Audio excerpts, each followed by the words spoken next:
Today, I'm going to dive into one of the biggest challenges students face when taking the LSAT, time management. Because the LSAT isn't just a test of logic and reasoning, and it's not even about getting the questions right. It's about getting the questions right under test day conditions. It's a test of how efficiently you can work under pressure. So today, I'll walk you through strategies to manage your time for both logical reasoning and reading comp, help you decide when to skip questions and how to maximize your score, even if you can't finish every question. First, for those who don't know me, my name is Steve Schwartz. I've been teaching the LSAT since 2005, and I personally increased my LSAT score from a 152 to a 175. Now, if you're just getting started with your LSAT prep, don't worry about speed for now. Focus on accuracy first. If you try to go fast without having a solid foundation from the start, it's like trying to sprint before you've even learned to walk. Your first priority should be to master the skills behind each question type. Only once you're consistently accurate at roughly, say, 70% accuracy, should you then layer in timed practice. If you can hit your target score untimed, that's a good sign that you're ready to practice under pressure. Until that point, you might want to focus more on understanding and accuracy, breaking down each question, because speed will come as your confidence builds. Now, if you're looking for guidance on when to make that transition from building that foundation and working on accuracy to moving on to pacing with individual timed sections, that is something we help our students with at LSAT Unplugged. We will create for you a personalized day-by-day study plan, laying out exactly what to do from now till test day. We pair it with private one-on-one coaching and small group coaching programs. If you're interested in finding out more, you can check out the links below to book a call with me and my team. We'd be glad to help you out. Now, timing isn't a one-size-fits-all. That's why we personalize it, and each section of the LSAT is going to require a different approach. Logical reasoning versus reading comprehension.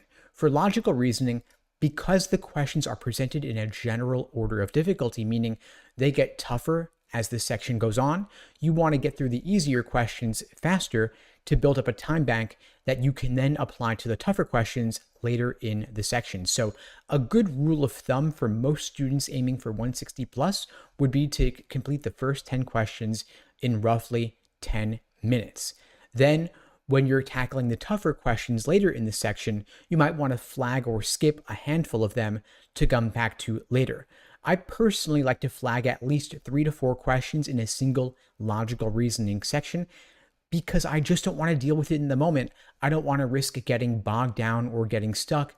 I want to move at a fast enough pace that I can trust I'll be able to come back to it later. So on your first pass through the section, answer everything you feel reasonably confident about and skip those tougher ones. Then later, on a second pass, come back and tackle the skipped questions with that time bank that you've built up.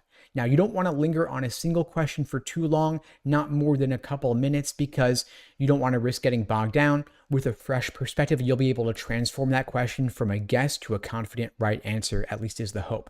Now, for reading comprehension, it's a little bit different because the questions are grouped into 4 different categories. You have the 3 long passages and then the 4th dual passage set on a related topic. Those, of course, could be in any order. You want to treat each passage like its own mini section. I would never recommend timing individual passages to the average of 8:45, but some should take a little bit less, some should take a little bit longer. Maybe an easier passage set will take you 6 or 7 minutes. A tougher one might take 11, 12 minutes, and that's totally fine. But I would recommend, of course, being very careful about how you allocate your time between reading the passage and solving the questions. I typically recommend spending 2.5 to 3 minutes on your initial read of the passage to map out the structure. Don't try to memorize every single detail, and then the questions will guide you to return to specific parts of the text to help you solve particular questions.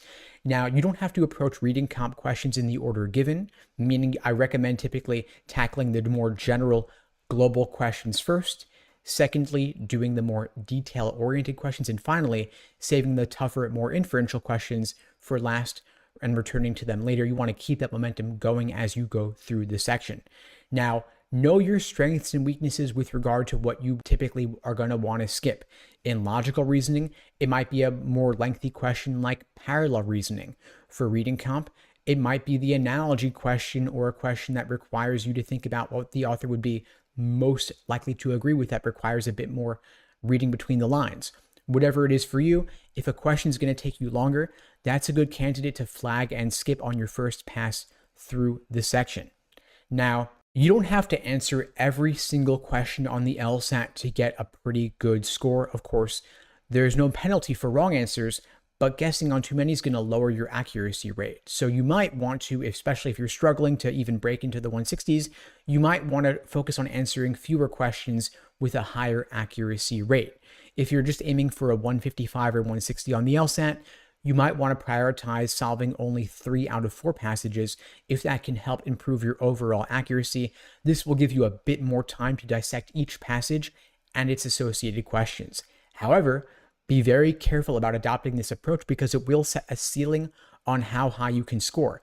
If you really want that 160, 165 plus, which I recommend that you do, you're going to want to answer every single question on both reading comp and logical reasoning. You're not going to want to guess on anything because you can't afford to sacrifice those points. Now, if you're already scoring pretty well, but you struggle with pacing, you might want to try a shortened timed practice approach where you artificially limit your time beyond what is actually the time constraint on the LSAT. So if you have 35 minutes per section on test day, what if you were to take only 30 minutes to solve the entire section? This added pressure would force you to work more efficiently and make quicker decisions. And then when you return to doing full 35-minute sections, it's going to seem like a lot more time. It's going to feel a lot more manageable because you've gotten accustomed to putting that pressure on with only 30 minutes. Now, of course, this approach isn't going to be for everybody, but if you're a top scorer looking to fine-tune your timing, it could be a real game changer for you. Now, of course, getting a top score on the LSAT isn't just about accuracy, and it's also not just about pacing either. You've also got to factor in endurance, taking full-length timed practice tests to build your stamina. I recommend doing at least full-length timed exams before test day, so that test day itself will feel like just another run-through. We build those into your personalized day-by-day LSAT study plan, alongside, of course, reviewing questions in depth with you during the coaching sessions, one-on-one or small group. And so one strategy that a lot of students find helpful, especially those aiming for top scores of 170, 175 plus, is to actually take a practice test with 5 sections, so that 4 sections will feel a whole lot easier for endurance, just like artificially constraining yourself to 30 minutes rather than 35 minutes for a practice section helps you work on your pacing. Of course, we also want you taking care of your mental and physical health.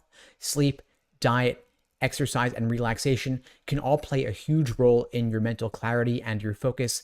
That's why we also built in days off into your LSAT study plan so that, of course, you're not going to burn out. Again, if you'd like my help in crafting your personalized day-by-day study plan, or you'd like my support with anything else on your journey to getting a top LSAT score, my team and I would be glad to help you out. At LSAT Unplugged, we offer live online classes via Zoom, on-demand video courses, small group coaching, and one-on-one coaching. You can check out the links below to book a call with me and my team. And in the meantime, I'll wish you all the best and take care.